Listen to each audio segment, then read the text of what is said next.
बिहारी शेखर बिहारी। बड़ा भारी युद्ध चल रहा है भाई। नहीं पहने होते हेलमेट टक्कान कपारे फूट जाता।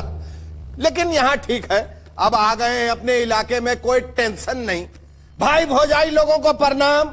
बाल बुतरू लोग पीढ़ा मचिया लेके बैठ जाओ, शुरू होने वाला है फोकटिया चुनावी तमाशा। पहले ही लग रहा था कि खाली कॉमेडी है बिहार के इलेक्शन में, लेकिन अब लगता है कि एक्शनों कुछ कम नहीं है। हर तरफ से तोप तीर बारूद और गोला चल रहा है। तमाशा देखिए जरूर आप लोग, लेकिन जरा दूर से। लइका बुतरू सब जरा दूर होके बैठ, चोट लग जाएगा।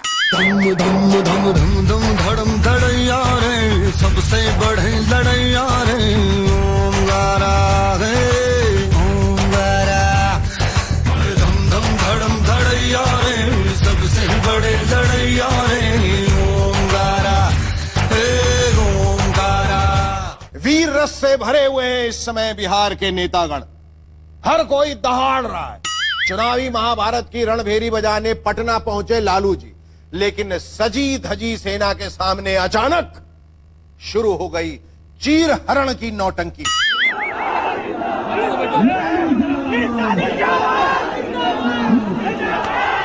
अरे बाप रे, ये तो गजबे है भाई।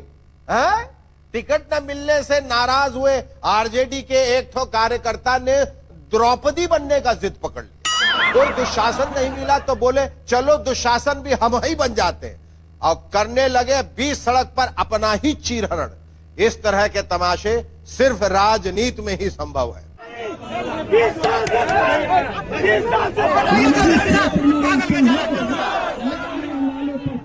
मंच पर खड़े लालू जी को समझ भी नहीं आया कि बोले तो क्या बोले।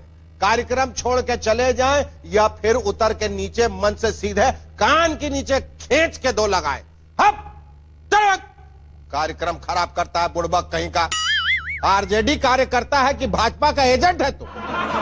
लेकिन लालू जी संत भाव से मंच पर खड़े रहे, टुकुर टुकुर देखते रहे, ठीक वैसे ही जैसे कौरवों के दरबार में भीष्म पितामह द्रौपदी का चीर हरण होता देख रहे थे।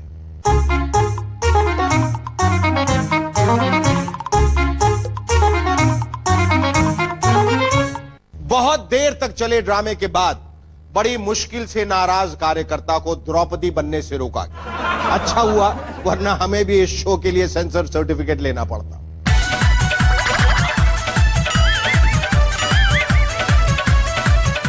कुछ भी कहिए, लालू जी नेता हैं बहुत धुरंधर।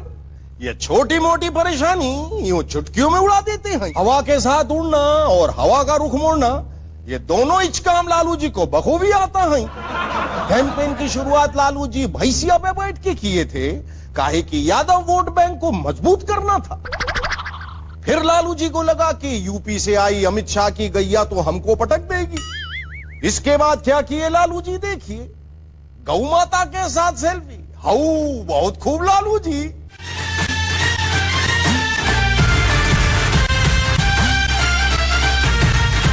गाय माता हर बाबा बीजेपी का, हर बाबा हर बाबा बीजेपी का, हर बाबा। गाय भी पूजेंगे और चुनावी भैंसिया भी दूहेंगे। दोनों काम एक के साथ लालू जी के अलावा और कौन कर सकता है भाई?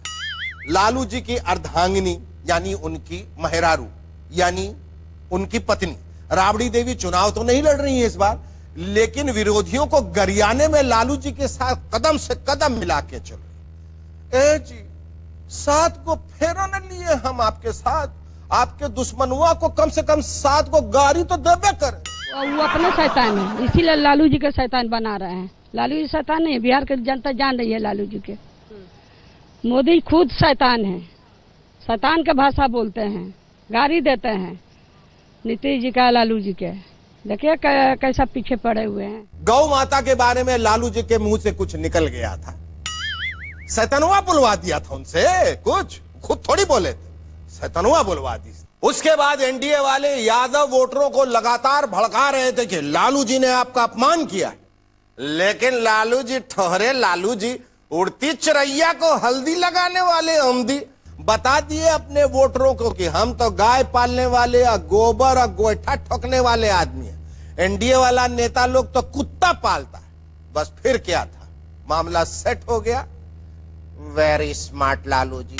Very smart indeed. इस बीच खबर मिली है कि बिहार में प्रधानमंत्री के कुछ कार्यक्रम कैंसिल हो गए हैं और एनडीए के पोस्टरों से मोदी जी और अमित शाह की तस्वीरें हटाकर अब लोकल नेताओं की तस्वीरें लगाई जा रही। इससे लालू जी का जोश और बढ़ गया। गौ माता को पूजने और एनडीए के गरियाने के बाद लालू जी चले गए अपने प्रिय सांस्कृतिक कार्यक्रम यानी लौंडा नाच। यह कार्यक्रम उन्हीं की पार्टी के उम्मीदवार शंभूनाथ यादव ने अपने समर्थकों के मनोरंजन के लिए करवाया था। वही तार बिजली से प्यारे हमारे पिया, तार बिजली से पतले हमारे पिया, तार बिजली से पतले हमारे पिया, अरे तार तार तार तार बिजली से पतले हमारे पिया, पसीना जवाया हमारे पिया। बिहार के नेताओं को बहुत प्रिय है लौंडा नाच। हर दूसरे तीसरे चुनावी कार्यक्रम में लड़की बनकर नाचते लड़के जरूर नजर आते हैं। मुझे पूरी उम्मीद है कि किसी न किसी पार्टी ने अपने चुनावी घोषणा पत्र में यह वादा जरूर किया होगा कि पावर में आने के बाद हम लौंडा नाच को राजकीय नृत्य का दर्जा दिलवाऊंगे। किसके मैनिफेस्टो में है ये बात, ये हम चेक करके कल बताऊंगा आपको।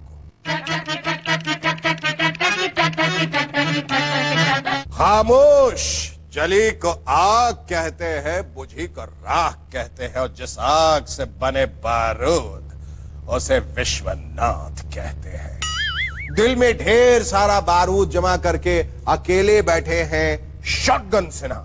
लोग कह रहे हैं कि जिस दिन ये बारूद फटेगा उस दिन बीजेपी में खलबली मच जाएगी, लेकिन बारूद अभी तक फटा नहीं है। दिल में होली जल रही है, दिल में होली जल रही है। मैं आऊंगा तो शायद वो कुछ लोग दब जाएंगे या कुछ लोग बौने बन जाएंगे या शायद मेरी पर्सनालिटी टावरिंग हो जाएगी, मेरी लोकप्रियता और मेरे बेदाग छवि के आधार पे। तो फिर चाहते हैं, कोशिश करते हैं कि मैं आसपास ना दिख। असली बात यह है कि शत्रु भैया अपने दिल में जमा बारूद से ढेर सारा बीड़ी बम बना लिए और रोज एक एक करके फोड़ रहे हैं। ट्विटर पर भोरे भोरे जब एनडीए वाले नेता प्रचार के लिए निकल रहे होते, ठीक उसी वक्त शत्रु भैया धीरे से एक बीड़ी बम इस तरह फोड़ देते हैं कि रैली करने वालों का जतरा ही बिगड़ जाता। पहले के 2 राउंड में एनडीए के प्रदर्शन पे मुझे चिंता है। अमित शाह तो कह रहे थे कि हम आगे हैं, कल बोल दिए थे दाल वैसे ही चुनाव हरवा देगा जैसे एक समय दिल्ली में प्याज ने हरवा दिया था, और परसों कह रहे थे बिहार बीजेपी में बहुत गुटबाजी है। खामोश खामोश खामोश खामोश खामोश। शत्रु भैया का हाल T20 के उस बैट्समैन की तरह हो गया है जो ना तो रन बनाता है और ना आउट होता है, बस एक एंड पे खड़ा रहता है। नाम एनडीए के स्टार प्रचारकों में है, लेकिन अब तक किसी भी कैंडिडेट के लिए वोट मांगने नहीं गए। शॉटगन भैया बिहार में बीजेपी की हालत पर बहुत चिंतित है, लेकिन मौका पाकर बीच बीच में नीतीश कुमार की तारीफ भी कर रहे हैं। दुश्मन जब भी खुश होकर ये कहते हैं लगता है शॉटगन भैया जल्दी पार्टी छोड़ देंगे, तो शत्रु भैया उन्हें खामोश कर देते। ताजा खबर यह है कि शत्रु भैया ने कांग्रेस पार्टी के नेता रणदीप सिंह सुरजेवाला से मुलाकात की। विरोधियों के मन में फिर से लड्डू फूट रहा है। बंद करो यह नाच गाना, इससे पहले के कुत्ते छोड़ दिया जाए। का मतलब थोड़ी ना है कि वो एक साथ जेडीयू, आरजेडी और कांग्रेस पार्टी ज्वाइन कर लेंगे। इब्तदाए चुनाव है, रोता है क्या, आगे आगे देखिए होता है क्या, समझे चपड़गंजो। खामोश। बिहार चुनाव के 2 राउंड पूरे हो चुके हैं, तीसरे राउंड की तैयारी है। आइए देखते हैं अब तक के चुनावी सफर के कुछ अजब और कुछ गजब रंग। वादों की गोली तीखी है बोली, कीचड़ की होली अब की बारी, हंगामा भारी, वोट कटवा पारी, वही बीमारी अब की बारी। नेताओं की एक बात बड़ी विचित्र है, जो कहते हैं वो करते नहीं, और जो नहीं कहते हैं ना वो पक्का कर देते। रोजगार रोजगार गारंटी स्कीम की बातें होती हैं लेकिन रोजगार मिलता नहीं है। मनोरंजन गारंटी स्कीम की बात कोई नहीं करता लेकिन नेताओं के जरिए पब्लिक को मनोरंजन ही मनोरंजन मिलता है। बहुत सारा चुनावी मनोरंजन अभी बाकी है। लौटता हूं एक छोटे से ब्रेक। ही चुनावों का बाप, हर इलेक्शन का सरताज, मनोरंजन का खजाना नेताओं की तरफ से पेश है फोकट का नजराना। असल में ये चुनाव है सब पर भारी, इसीलिए प्रेम से बोलो अब की बारी। तरह तरह के कैरेक्टर इस चुनाव में हैं। इन्हीं में से एक हैं श्री पप्पू यादव। पप्पू भैया या तो जेल में होते हैं या अपनी महान जनता के बीच। 4 बार एमपी रह चुके हैं, बहुत जोर शोर से उठाते हैं अपने क्षेत्र के मुद्दों को संसद में। आरजेडी से अलग होकर जनाधिकार पार्टी बना चुके हैं। डाइटिंग और कपाल भाती करके अपना वजन लगभग 80 किलो घटा चुके, लेकिन इसके बावजूद मंच उनका वजन नहीं संभाल पाया, भरभरा के टूट गया पप्पू जी का मंच। आभार प्रकट करते हुए अध्यक्ष युवा शक्ति सबका चुनावी नौटंकी की यही रीत है। जब एक नेता का मंच टूटता है तो दूसरा नेता तालियां बजाता है, लेकिन इस बार तो हर पार्टी का मंच टूट रहा है। एनडीए की रैली में चिराग पासवान का मंच टूटा, महागठबंधन की रैली में लालू जी का मंच धराशायी हुआ और थर्ड फ्रंट के कार्यक्रम में पप्पू जी का मंच एकदम थर्ड क्लास साबित हुआ। आभार प्रकट करते हुए अध्यक्ष युवा शक्ति सबका। भाई ये मंच है या हमाम, हर नेता की हालत एक जैसी है। इस तरह तो आने वाले दिनों में डायलॉग भी बदल जाएंगे। जानी, जो खुद मंच पर खड़े होते हैं वो दूसरों के मंच टूटने पर हंसा नहीं करते। देश के सबसे हाई प्रोफाइल वोट कटुआ मुलायम सिंह यादव ने कहा है, मुझे उम्मीद है बिहार में आने वाले चरणों के चुनाव भी निष्पक्ष तरीके से होंगे। इधर नेताजी ने बयान दागा और उधर उत्तर प्रदेश के मंत्री तोताराम यादव का वीडियो वायरल हो गया। पंचायत चुनाव में पुलिस वालों की मौजूदगी में दनादन वोट छापते हुए। क्या स्पीड थी तोताराम जी के वोट छापने की। मुलायम जी, कहीं आप कुछ इसी तरह की निष्पक्षता तो नहीं चाहते बिहार में। वैसे वोट छापने की तोताराम टेक्नोलॉजी अब पुरानी पड़ चुकी है। बिहार के चुनाव तो इलेक्ट्रॉनिक वोटिंग मशीन से हो रहे हैं। बिहार की जनता को यह समझ में नहीं आ रहा है कि नेताजी कर क्या रहे हैं यहां के चुनाव में। समधी लालू यादव और उनके महागठबंधन को लगातार गालियां दे रहे हैं। लालू जी चुप्पे चाप रिश्तेदारी निभाते हुए गालियां सुन रहे हैं। किसी दिन अगर बमक गए ना अपने लालू जी तो समझ लीजिए क्या होगा, सब ब्याज समेत वापस हो जाएगा। हट!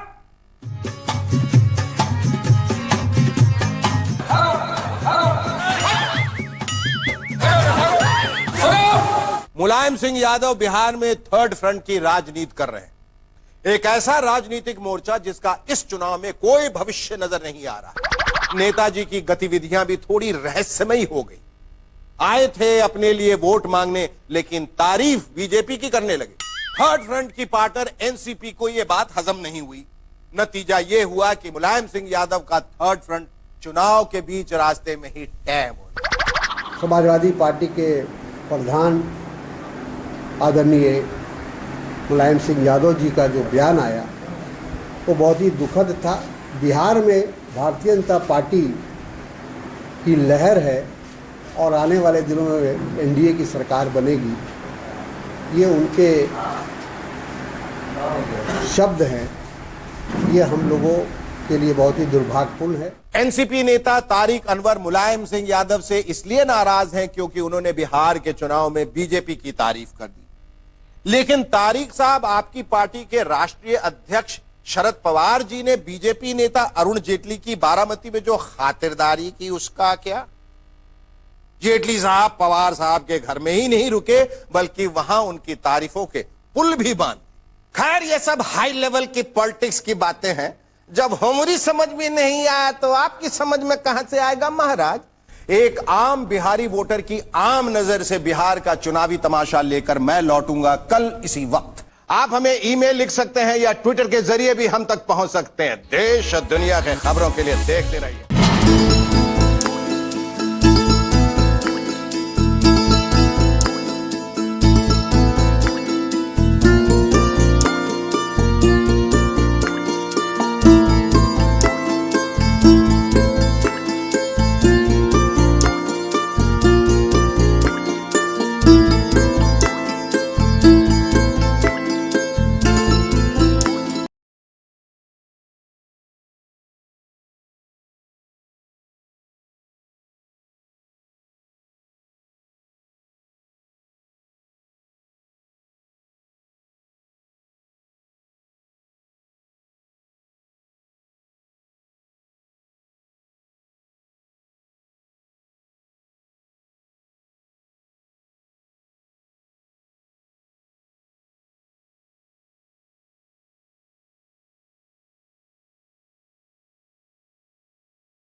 नमस्कार, मैं हूं पुण्य प्रसून वाजपेयी। दस्तक में आपका स्वागत है। इस देश के भीतर दाल किसकी गल रही है? किसानों से दाल सरकार खरीदती है सिर्फ 44 रुपए 25 पैसे। विदेशों से दाल खरीदने को मोहताज हैं 130 रुपए में। सिस्टम कहां फेल है? इंतजार तो इस बात का हो रहा है कि कल संघ एजेंडा नहीं अपना स्टैंड बताएगा कुछ मुद्दों को लेकर, और शिवसेना सत्ता में रहते हुए बताएगी कि दरअसल उसकी लीक लाइन बीजेपी से इतर क्यों है। बात दस्तक में सब होगी, लेकिन आज शुरुआत या कहें असल बात किस पर होगी, जरा इस तस्वीर को देखिए।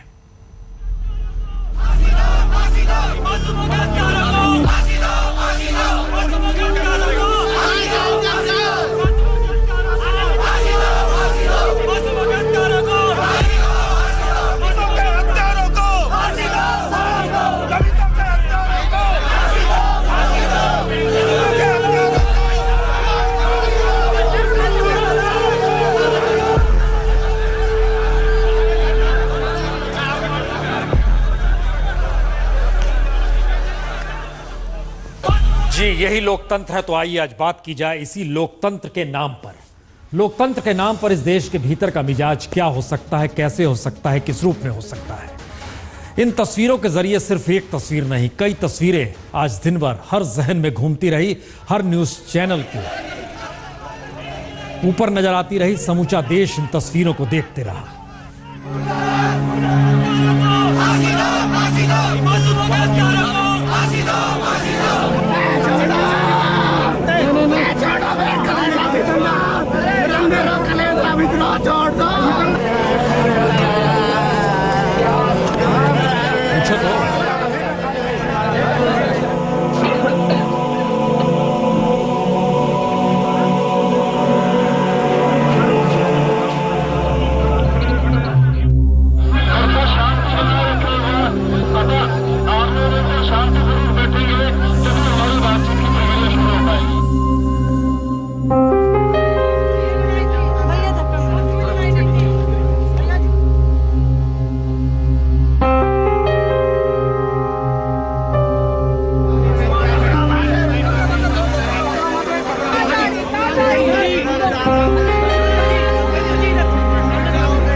लोकतंत्र का मतलब क्या यही निकाल लिया जाए, भीड़ एक जगह जमा हो जाए या भीड़ बहुत सारी जगहों पर जमा हो जाए, कहीं खुद न्याय के लिए और कहीं न्याय की गुहार के लिए।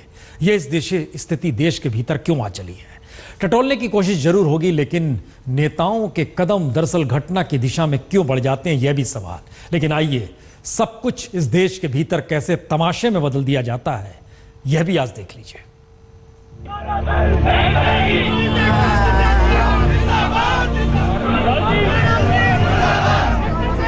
लोकतंत्र का यह नजारा कोई नया नहीं है। हादसा, भीड़, पुलिस, कानून, मीडिया, यानी सिस्टम ठप। और दिल्ली से सटे फरीदाबाद के सनपेड़ गांव की घटना ने देश को स्तब्ध कर दिया। तो सनपेड़ गांव के 10 किलोमीटर के दायरे में सब कुछ, जी सब कुछ ठप हो गया।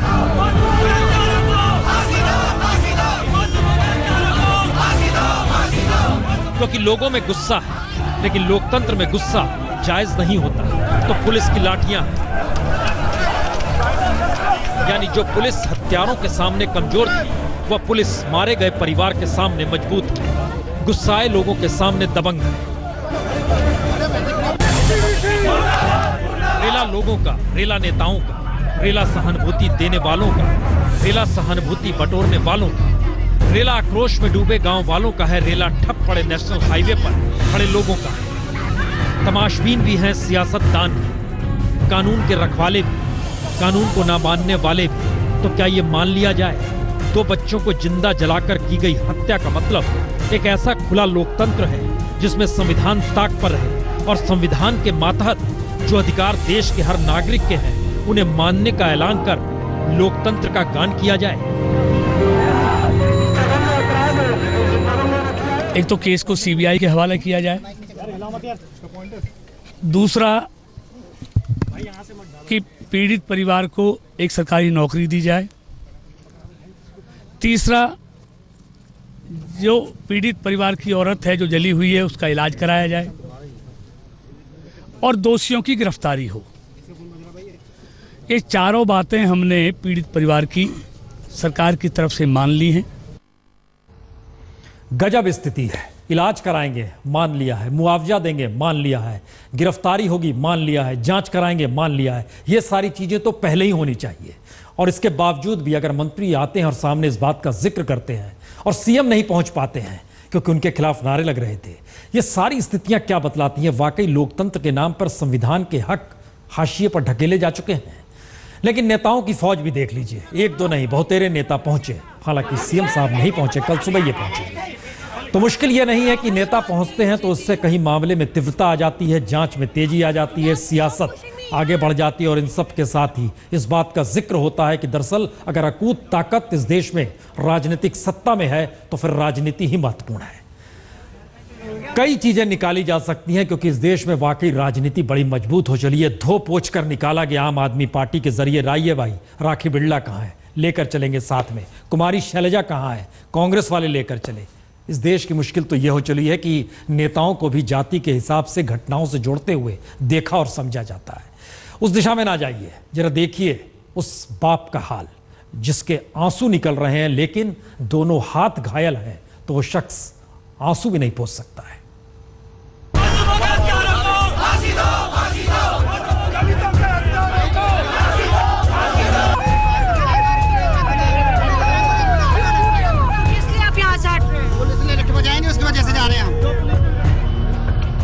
लोकतंत्र का इससे बड़ा मजाक कोई हो नहीं सकता। कफन में लिपटे मासूमों के आश्रय न्याय की एक ऐसी गुहार जो संविधान हक के तौर पर देता है। लेकिन लोकतंत्र जब दबंगई तले दब जाए तो न्याय की मांग हर गहरे जख्म को कैसे खून के आंसू निकलवा देती है, नजारा उसी का है। सड़क पर 2 बरस के वैभव और बरस भर की दिव्या, दोनों कफन में लिपटे हुए। और बच्चों की किलगारी की जगह मौत की खामोशी को तोड़ती बाप की दहाड़। सब कुछ सड़क पर। जले हुए दोनों हाथों पर बंदी पट्टी ही किसी बाप की पहचान हो जाए तो इससे बड़ी त्रासदी होगी क्या? इस भीड़ में हर कोई यही कहता है, अच्छा जितेंद्र से मिलना है, वो वहां पर होगा जहां दिखाई दे उसके दोनों हाथों पर पट्टियां बंधी हैं और दूसरी तरफ जितेंद्र रोते रोते उसकी जुबान बार बार न्याय की गुहार लगाकर लड़खड़ाने लगे। वह खुद बेहोश हो जाए और सड़क पर ही कफन में लिपटे बच्चों के साथ सड़क पर हंगामे के बीच हर कोई आए, दर्द को सहलाकर लौट जाए, चाहे छोटा नेता हो या राष्ट्रीय नेता, चाहे गांव की भीड़ हो या दलितों के भीतर गुस्से की हवा, चाहे पुलिस या फिर डिस्ट्रिक्ट कलेक्टर हो या फिर मीडिया कर्मियों की भीड़, हर कोई पास आए, जानना चाहे, कुछ पूछे। और बाप दोनों हाथों से जो काम नहीं कर रहे, जले हुए हैं, पट्टियां बंधी हुई हैं, आंखों से आंसू पोंछ नहीं सकते ये हाथ, बावजूद इसके सब कुछ गंवा चुके बाप का दर्द, उसकी त्रासदी ही इस सड़क पर तमाशा हो जाए और देश टेलीविजन के जरिए यही तमाशा देखे। लेकर कहीं जाऊंगा मैं बच्चों को लेकर, बच्चों को कहा मैं, मेरे बच्चों को मैं अभी कहीं बढ़िया सी जगह पे लेकर जाऊंगा। यानी कानून व्यवस्था भी इंतजार करती कि ऐसा कोई तमाशा हो। सत्ता और विपक्ष भी ऐसे ही किसी तमाशे के इंतजार में था, जहां न्याय के लिए रोता बिलखता बाप सड़क पर कफन में लिपटे मासूमों के साथ नजर आ जाए और न्याय की इतनी सी मांग जिसने उसके 2 मासूम बच्चों का कत्ल किया, उन हत्यारों को पकड़ा जाए, उन्हें सजा हो, पत्नी का इलाज हो जो अस्पताल में जिंदगी और मौत के बीच झूल रही है। तो फिर क्या लोकतंत्र का राग झूठा है? भरोसा सिस्टम से उठ चुका है? जो गुहार लगानी पड़ रही है और राज्य के मुखिया यानी सीएम को फुर्सत नहीं कि चंडीगढ़ से फरीदाबाद पहुंच जाएं। क्या सीएम को खौफ है कि उसके खिलाफ नारे लग रहे हैं? सत्ता उन्हीं की है और उन्हें ही कटघरे में खड़ा किया जा रहा है। कुछ भी नहीं होता, बस आश्वासन ही होता है। अब भी आप सहायता कर रहे हो तो इसलिए आ रहे हैं, नहीं तो आप सहायता नहीं करते तो कोई भी नहीं आता यहाँ पे, कोई भी बस अब नेतागिरी करने आ रहे हैं अपने यहाँ पे। तो जाहिर है गुस्सा है, दर्द है, हंगामा है, लेकिन सिस्टम फेल है, क्योंकि 48 घंटे पहले हत्या होने का इंतजार था और 48 घंटे बाद दुखती भावनाओं पर सियासत का इंतजार। यानी कल ये व्यवस्था हो सकती थी कि लोग सड़क पर इस तरह ना जुटे। न्याय का जिक्र कल भी हो सकता था, कल भी इलाज का जिक्र हो सकता था, कल ही मुआवजे का ऐलान भी हो सकता था। लेकिन लोकतंत्र का असल नजारा तो यही है, सड़क पर जिंदगी भी और सड़क पर मौत भी।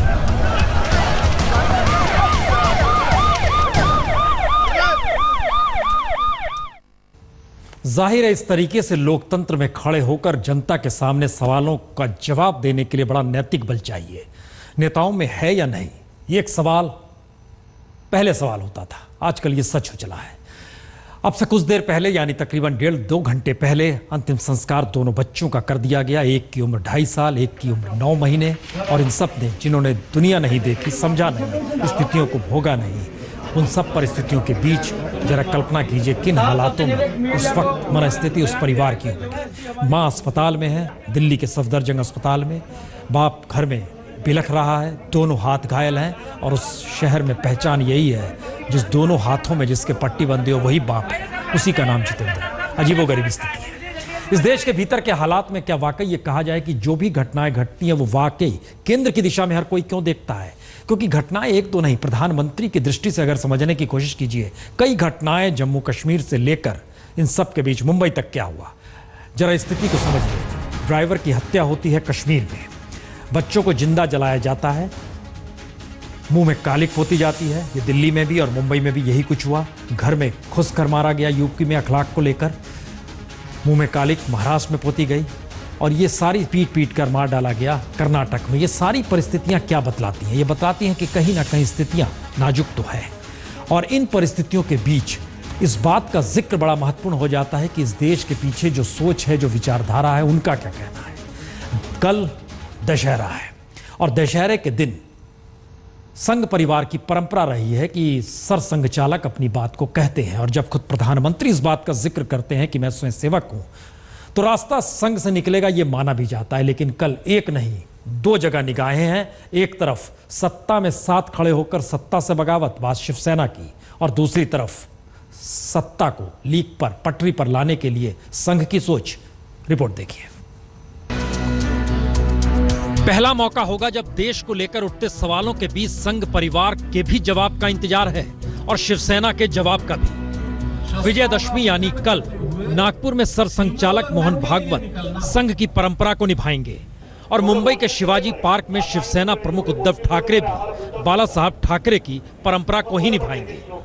लेकिन पहली बार संयोग ऐसा बना है कि संघ परिवार हो या शिवसेना, दोनों को परंपरा तोड़कर देश के मुद्दों का जवाब देना होगा, क्योंकि कुछ सवालों को लेकर दोनों ही कटघरे में हैं। संघ के इशारे पर अगर स्वयंसेवक और सरकार चलती है तो कई सवाल संघ को लेकर अब भी अनसुलझे हैं और देश चाहेगा कि वह कहे जाए।